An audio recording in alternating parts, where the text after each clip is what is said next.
Last week walinipata unawares. Arudi tena. Sakaja did not go to school. Uhuru alitoa Sakaja hapa UN sijui akiwa sekendi akaachia shule hapa wakatengeneza TNA ikampea pesa kidogo. The moment alipata pesa akaachana na shule. We will protect the city, the capital city. Wasijaribu. Sakaja wa madimples. Ni kama hata sasa akili pia imetoboka. Imekuwa kama Wayakiwe. Anaweza aje kuleta goons to subvert the will of the people, which is a constitutional entitlement. Tukiona serikali, polisi, wana vijana ambao walikuwa wanatembea nao wakiwa wana silaha. Polisi wanapiga wale wana silaha na wale wanabeba silaha wanasaidiwa. Nyuma lakini leo rafiki wangu na yeye mimi nimedelete. Ameanza kufanya mambo ya ajabu ambayo hatujawahi kuona popote. Ati gavana ndiye analeta wahuni kufuruga amani kwenye mitaa ya Nairobi. Kupiga watu ambao wanafanya kazi, watu ambao walimchagua tuingia kwenye kiti. So mimi naomba kwamba huyu Sakaja aidha ajuzulu ama MCA wa impeach akuje kule Senate tumfute kazi. Hatuwezi kuwa na jangili ambaye anakaa kwa ofisi ya gavana ya Nairobi. Nairobi ndio city mkuu katika sio tu Kenya, katika eneo hili la Afrika. Wewe Sakaja wewe. Unaenda unahaya magunzi wenye hata hawakuenda shule. Wamekupeana tena. Unahaya watu wenye wanakupeana wenye hawajaenda shule. Umeenda Oyole umechukua maboys, umeenda kwa Robert umechukua maboys.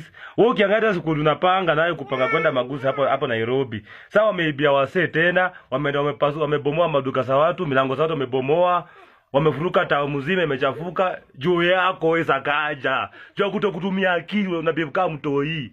Unabeba kama mtoi mdogo sana wewe. Wewe ni mwenye nyumbani lakini uko na ujinga mwingi sana, uko na umafi, uko na ushonde kwa hiyo kichwa yako. Umbwa kasia. Unabehave kaa fala aje na wewe. Unakomboaje maboys ambao wanakopeana tena? And I told you. Wewe sikiangi wewe. Umeharibu tao, umeharibu amani. Kwanza wewe miaka hiyo uende nyumbani.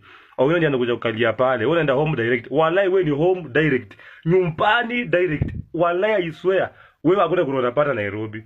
Home direct. Wewe unaenda kukaa nyumbani kabisa. Wewe ni nyumbani direct express. Home. Hakuna mambo unafanya. Hakuna mambo unaenda. Home. Uongoza Nairobi tena wewe. Unakomboa maboys. Watu wakunywa changa, watu wachanganya 10. Unawapea mafimbo marungu kwa kimbia town. Walikwambia aje jana wakipita hapo? Hapo Otis walikwambia aje? Sijui hapo Tiru.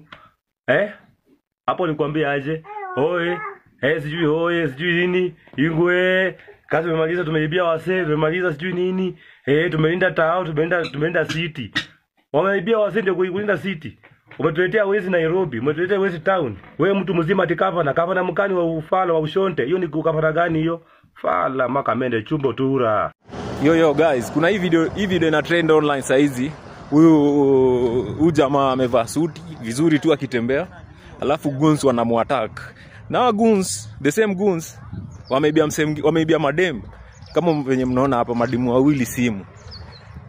Alafu youth wenye wana protest wameshika mmoja wakapiga wakamwacha, polisi wakamuokoa.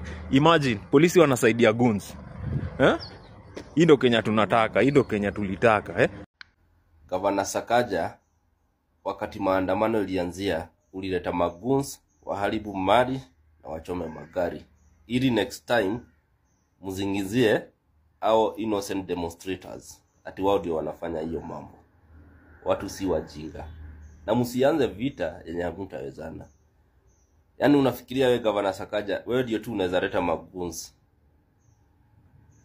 Mimi si support watu kuharibu mali, lakini wenye waliharibu mali huko Nairobi, wewe ndio ulikuwa umewapanga. Ili mkuwe na vijisababu za kukataza maandamano. Msianzie vita tena yenye hamtawezana nayo. Kama mnafanya hivi na wakati wa uchaguzi, na juu mtashindwa tu, kutakuwa aje? Kutakuwa aje?